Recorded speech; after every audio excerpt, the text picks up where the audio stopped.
अगर तुम्हारा केमिस्ट्री का हाफ ईयरली एग्जाम आने वाला है और तुम्हें समझ नहीं आ रहा कि कैसे पढ़ाई करनी है तो ये वीडियो तुम्हारे लिए है। मेरा एक स्टूडेंट था, क्लास 10th में वो टॉपर था, उसके 95% मार्क्स आए थे, पर जैसे ही वो क्लास 11th एंड 12th में गया तो वो ठीक से पढ़ाई नहीं करता था। उसका जो मेन फोकस था वो फिजिक्स एंड मैथ्स में था, और जैसे ही क्लास 12th में हाफ ईयरली एग्जाम आया उसे लगा कि वो कुछ क्वेश्चन प्रैक्टिस करके चला जाएगा, हाफ ईयरली एग्जाम में उसके अच्छे मार्क्स आ जाएंगे।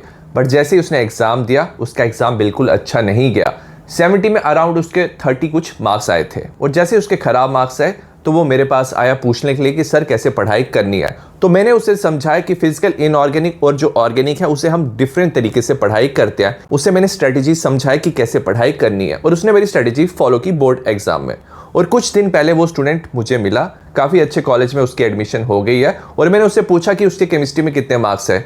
उसने मुझे बताया उसके केमिस्ट्री में 98 मार्क्स आए आउट ऑफ 100। और सिर्फ उसके नहीं, मेरे चैनल से हजारों स्टूडेंट्स ने पढ़ाई करके केमिस्ट्री में 95 से ज़्यादा मार्क्स लाए हैं, और कुछ स्टूडेंट्स ने 100 में से 100 मार्क्स भी लाए हैं। तो अगर वो अच्छे मार्क्स ला सकते हैं तो आप भी ज़रूर अच्छे मार्क्स ला सकते हो। देखो, पढ़ाई करने का सबसे अच्छा टाइम था जब सेशन शुरू हुआ था, और सेकंड बेस्ट टाइम है आज। तो आज से आपको पढ़ाई करनी है, और जो मैं आपको स्ट्रैटेजी बता रहा हूं अगर आपने वो ठीक से फॉलो किया तो आपका हाफ ईयरली क्या, प्री बोर्ड और बोर्ड में भी आपके काफी अच्छे मार्क्स आएंगे। देखो, हाफ ईयरली एग्जाम के लिए मोस्ट इंपॉर्टेंट चीज है कि आप कोई भी चैप्टर मत छोड़ो। एटलीस्ट हर एक चैप्टर की आपको पीवाईक्यू की प्रैक्टिस जरूर करनी है। तो हम सबसे पहले फिजिकल केमिस्ट्री के प्लान की बात करेंगे, उसके बाद इनऑर्गेनिक, और उसके बाद ऑर्गेनिक के प्लान की बात करेंगे।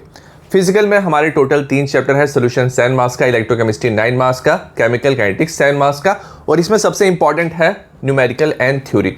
तो आपको न्यूमेरिकल एंड थ्योरी वाले क्वेश्चन पे फोकस देना है। सबसे पहले आप मेरा वन शॉट देख सकते हो, मैंने एनसीईआरटी के हिसाब से वन शॉट बनाया, हर एक लाइन एनसीईआरटी की कवर किया, साथ में मैंने पीवाईक्यू भी इसमें इंक्लूड किया, और जो पीडीएफ है आप टेलीग्राम से डाउनलोड कर सकते हो। तो आपको क्या करना है, चैप्टर पढ़ना है, पीडीएफ के साथ आप चैप्टर पढ़ सकते हो, और जैसे ही न्यूमेरिकल आएंगे ना तो आपको लिख लिख के जो न्यूमेरिकल है उनकी प्रैक्टिस करनी है। ऐसे आप पूरा चैप्टर इजीली कवर कर सकते हो। और अगर आपने चैप्टर ऑलरेडी पढ़ा हुआ है या आपके पास कम टाइम है तो आप मेरा क्विक रिवीजन का वीडियो देख सकते हो। 30 मिनट्स में मैंने पूरा चैप्टर अच्छे से कवर किया। बोर्ड एग्जाम में भी स्टूडेंट्स ने इस वीडियोस को फॉलो करके काफी अच्छे मार्क्स लाए हैं। एक बार जब आपने चैप्टर अच्छे से पढ़ लिया उसके बाद फॉर्मूला शीट, ग्राफ शीट आप टेलीग्राम से डाउनलोड कर लेना। जो भी चैप्टर है उसके फॉर्मूला एंड ग्राफ अच्छे से रिवाइज कर लेना, और उसके बाद आपको पीवाईक्यू की प्रैक्टिस करनी है। ये सबसे इंपॉर्टेंट है, ये आपको प्रैक्टिस करना ही करना है। मैंने लास्ट 10 ईयर्स के 25 मोस्ट इंपॉर्टेंट क्वेश्चन इंक्लूड किए हैं, लेटेस्ट वीडियो बनाए हैं, 2026 के पीवाईक्यू भी इंक्लूडेड है। तो पीडीएफ आप डाउनलोड कर लेना, और जितने भी न्यूमेरिकल्स हैं वो आपको लिख लिख के प्रैक्टिस करने हैं। सबसे ज़्यादा मिस्टेक स्टूडेंट्स न्यूमेरिकल में करते हैं, तो जितने भी टाइप ऑफ न्यूमेरिकल हैं हर एक न्यूमेरिकल प्रैक्टिस करना है। और उसके बाद आपको थ्योरी वाले क्वेश्चन की प्रैक्टिस करनी, काफ़ी ये ईजी मार्क्स होते हैं। अगर आपका कॉन्फिडेंस कम है फिजिकल केमिस्ट्री में तो पहले थ्योरी वाले क्वेश्चन कर लो, फिर उसके बाद पीवाईक्यू से न्यूमेरिकल प्रैक्टिस कर लो। तो मैंने ना एक सेपरेट प्लेलिस्ट बनाया फिजिकल एंड इनऑर्गेनिक का, जिसमें आपको काफ़ी ज़्यादा वीडियोस मिल जाएंगे, आपको न्यूमेरिकल सेपरेट मिल जाएंगे। तो यहाँ पे आप देखोगे, यहाँ पे मैंने थ्योरी वाले क्वेश्चन का वीडियो बनाया, 27 मिनट्स का है, लास्ट 11 ईयर्स के क्वेश्चन मैंने इंक्लूड किए हैं, तो यहाँ से जरूर प्रैक्टिस कर लेना।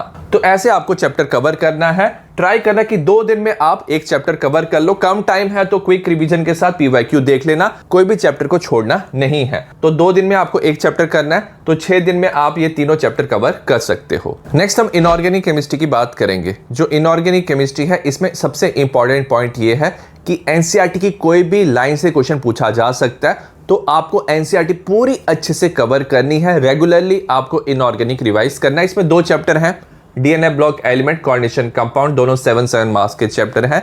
और इनऑर्गेनिक में मोस्टली जो पीवाईक्यू है वो रिपीट होने के सबसे ज्यादा चांसेस हैं, तो आपको पीवाईक्यू में सबसे ज्यादा फोकस देना है। सबसे पहले आप क्या करोगे, वन शॉट देखोगे, पूरा एनसीईआरटी मैंने कवर किया, हर एक लाइन कवर की है, और इसका जो पीडीएफ है आपको टेलीग्राम पे मिल जाएगा। तो पीडीएफ के साथ आप पूरा चैप्टर इजीली कवर कर सकते हो। और एक और इंपॉर्टेंट बात, जो मैंने आपको नोट्स दिए हैं ना टेलीग्राम पे, वो आप डाउनलोड कर लो, उसका प्रिंट आउट ले लो, और रेगुलरली उन नोट्स से क्या कर सकते हो, आप केमिस्ट्री रिवाइज कर सकते हो। और अगर आपके पास कम टाइम है तो आप क्विक रिवीजन का वीडियो देख सकते हो।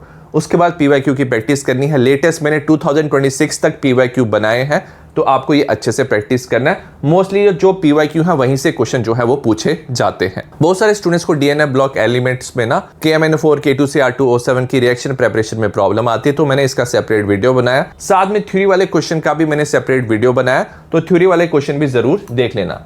तो अगर आप देखोगे फिजिकल और इनऑर्गेनिक की प्लेलिस्ट में आपको यहाँ पे थ्योरी वाले क्वेश्चन KMNO4 K2CR2O7 की रिएक्शन प्रेपरेशन का आपको वीडियो मिल जाएगा।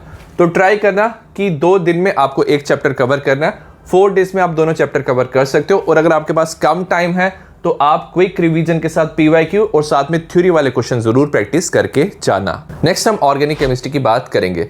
ऑर्गेनिक केमिस्ट्री में मोस्ट इंपॉर्टेंट चीज ये है कि आपके सारे कंसेप्ट क्लियर होने चाहिए। अगर आपके कंसेप्ट क्लियर नहीं है तो आपको एग्जाम में रिएक्शन जरूर भूल जाएगा, तो आपको सारे कंसेप्ट क्लियर करने हैं। क्लास 12th की बात करें तो टोटल 5 चैप्टर हैं। हाफ ईयरली में मोस्टली 1 या 2 चैप्टर जो है ऑर्गेनिक से पूछा जाता है, तो अकॉर्डिंगली आप पढ़ सकते हो। अगर आपकी क्लास 11th के कंसेप्ट क्लियर नहीं है तो सबसे पहले आपको वो सारे कंसेप्ट क्लियर करने हैं। ऑलरेडी मैंने वीडियो बनाया है basic of organic chemistry, 3 hours का वीडियो है और ऑलरेडी लाखों स्टूडेंट्स को इस वीडियो ने हेल्प किया। इस वीडियो के कमेंट सेक्शन में जाके आप देख सकते हो कि स्टूडेंट्स को कितनी हेल्प मिली है।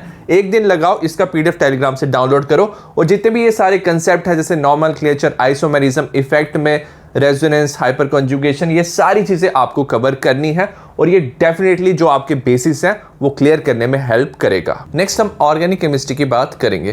देखो ऑर्गेनिक केमिस्ट्री में आपके जो बेसिस हैं वो अच्छे से क्लियर होने चाहिए और मैंने देखा बहुत सारे स्टूडेंट्स को ऑर्गेनिक की रिएक्शन भूल जाती है, तो मेक श्योर करना कि आप ऑर्गेनिक लिख लिख के प्रैक्टिस कर रहे हो। सिर्फ आपको नोट्स पढ़ने नहीं है, जितनी भी रिएक्शन है वो लिख लिख के प्रैक्टिस करनी है। तो मैंने जो 1 शॉट बनाया NCERT की हर एक लाइन मैंने कवर किया, तो जैसे आप 1 शॉट देख रहे होंगे तो साथ में आपको इंटेक्स क्वेश्चन, एग्जांपल क्वेश्चन भी मिलेंगे। तो ये क्वेश्चन आप ट्राई करना कि आप खुद लिख लिख के इसकी प्रैक्टिस करना। और अगर आप चैप्टर रिवाइज करना चाहते हो तो क्विक रिवीजन से आप चैप्टर रिवाइज कर सकते हो और कम टाइम है तो आप क्विक रिवीजन का वीडियो देख सकते हो। साथ में मैंने PDF प्रोवाइड किया रिएजेंट एंड फ्लो चार्ट का। जो रिएजेंट है ये आपको हेल्प करेगा सारे रिएजेंट याद रखने में, कैसे आप A को B में कन्वर्ट कर सकते हो, और जो फ्लो चार्ट है ये आपको कन्वर्जन में हेल्प करेगा। साथ में मैंने PYQ के वीडियोस बनाए हुए हैं, तो PYQ भी आपको लिख लिख के जो है प्रैक्टिस करना है। जितना आप ऑर्गेनिक में लिखोगे उतना बेटर आपके लिए होगा। और थ्योरी वाले क्वेश्चन का भी मैंने वीडियो बनाया है, तो एक बार इसे भी जरूर पढ़ लेना। साथ में ऑर्गेनिक में क्योंकि स्टूडेंट्स को काफी ज्यादा प्रॉब्लम आती है, तो मैंने एक सेपरेट प्लेलिस्ट बनाया जिसमें name, reaction mechanism, distinguish test, conversion, तो यहाँ से भी आप प्रैक्टिस कर सकते हो। तो आप देख सकते हो यहाँ पे मैंने प्लेलिस्ट बनाया जहाँ पे basic of organic chemistry, name, reaction, distinguish test, हर एक चीज मिल जाएगा। यहाँ पे आपको थ्योरी वाले क्वेश्चन भी मिल जाएंगे, तो आप यहाँ से एक्स्ट्रा प्रैक्टिस भी कर सकते हो। तो आप क्या कर सकते हो, 2 दिन में आप एक चैप्टर इजिली कवर कर सकते हो। एटलीस्ट अगर आपके पास कम टाइम है तो क्विक रिवीजन देख लेना, PYQ पढ़ लेना और थ्योरी वाले क्वेश्चन की जरूर प्रैक्टिस कर लेना। वीडियो एंड करने से पहले मैं 2 पॉइंट बोलना चाहता हूं कि पहला, अगर आपके पास कम टाइम है तो एटलीस्ट आपको जितने भी सारे PYQ है वो प्रैक्टिस करने हैं। और दूसरा इंपॉर्टेंट पॉइंट, जो भी आप क्वेश्चन प्रैक्टिस करोगे वो आपको लिख लिख के प्रैक्टिस करना है, नहीं तो आपको जो क्वेश्चन है वो भूल जाएंगे। आई होप आपको ये स्ट्रेटजी यूजफुल लगा हो। अगर आपको कोई भी डाउट है केमिस्ट्री से रिलेटेड तो कमेंट में मुझे जरूर बताना। सिमिलर स्ट्रेटजी अगर आपको बायोलॉजी के लिए चाहिए तो मैं स्ट्रेटजी जरूर लाऊंगा। See you in the next video, bye.